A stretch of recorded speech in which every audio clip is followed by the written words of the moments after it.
Agora, nós teremos a soma dos infinitos termos de um APG. Então, o limite indicado por S infinito da soma dos infinitos termos de um APG, no caso aqui, ó, os termos genéricos, a índice 1, a índice 2, a índice 3, a índice 3, a índice 4, etc., de razão Q, com essa razão Q maior que menos 1 e menor que 1, é dado por S infinito é igual a índice 1 sobre 1 menos a razão. Nós podemos observar que a fórmula da soma dos infinitos termos ela é mais simples, certo? Do que a soma dos n primeiros termos de um APG. Porque no caso da soma dos n primeiros termos de um APG, leva-se em consideração o número de termos que está sendo somado. Nesse caso aqui, não é levado em consideração esse número de termos, porque nós temos aqui, ó, uma soma infinita. Então, a fórmula ela é mais simples, certo? Aí, ó, temos aqui nota. Duas observações. A primeira, existe o limite da soma dos infinitos termos de um APG de razão Q, se somente se a razão for maior que menos 1 e menor que 1. Ou seja, a razão ela é uma fração, deve ser representada por uma fração, certo? No qual o numerador será menor que o denominador. E temos ainda que o limite da soma dos infinitos termos de um APG é chamado simplesmente de soma dos infinitos termos de um APG. Ou seja, essa fórmula ela permite o cálculo de uma soma de infinitos termos, certo? Então, nesse caso, essa fórmula, essa soma, certo? Ela não é exata, pois como os valores são infinitos, certo? Então, não tem como você contar até o fim. Porém, essa soma, ela tenderá, esses termos tenderá a um valor. No caso, esse valor será próximo de zero. Então, é dito que nós temos um limite. No caso, o limite pode ser zero. Então, teremos um limite da soma, certo? Valores bem pequenos que estão sendo somados. Logo, esse limite, certo? Ele passa a ser chamado de soma dos infinitos termos, tá bom?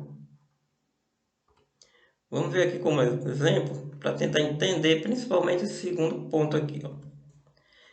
Calcular a soma dos infinitos termos da PG, ó, o primeiro termo 5, ao segundo, 5 sobre 2, depois 5 sobre 4 e assim infinito, ó. Ou seja, os termos vão diminuindo. Então, de acordo com o que eles vão diminuindo, certo? Então, eles vão se aproximando de valores bem pequenos, certo? Porém, esses valores, eles nunca serão menores. Nesse caso, nunca serão menores que zero, certo? Então, zero é o limite, certo? Desses valores, certo? O limite de aproximação desses valores. Porém, eles nunca chegam a esse valor zero, pois são infinitos termos, tá bom? Então, vamos somar esses infinitos termos, certo? Somar esses termos que tendem, certo, a um limite zero. Simples, e aí ele fala aqui, ó, isso é chamado simplesmente de soma dos infinitos termos. Então, como somar esses infinitos termos? Ó? Então, a solução é semelhante à das questões anteriores da soma dos n primeiros termos. Vamos destacar os valores necessários para substituir na fórmula. S infinito, que é o que se pede, é calcular a soma dos infinitos termos. A índice 1, que é 5. E a razão, que é 1 meio. Nesse caso, como encontrar a razão? Basta dividir dois termos consecutivos a partir do segundo. Certo? Um termo qualquer a partir do segundo pelo anterior. Se nós pegarmos 5 sobre 4 e dividir por 5 sobre 2, o resultado vai ser 1 meio. Ah, mas como dividir 5 sobre 4 por 5 sobre 2? É uma divisão de frações. No caso, como eu falei agora há pouco, temos aí uma aula, certo? Explicando como operar com frações, certo? Então lá encontramos adição, subtração, multiplicação, também a divisão. Então procura aí no canal, vocês vão ver como fazer divisão com frações, certo?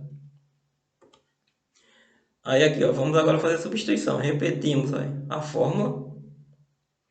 S infinita igual a índice 1 sobre 1 menos a razão. E faremos agora a substituição. S infinita é o que nós estamos procurando. A índice 1 é 5. E no denominador é 1 menos a razão. Então 1 menos 1 meio, que é o valor da razão.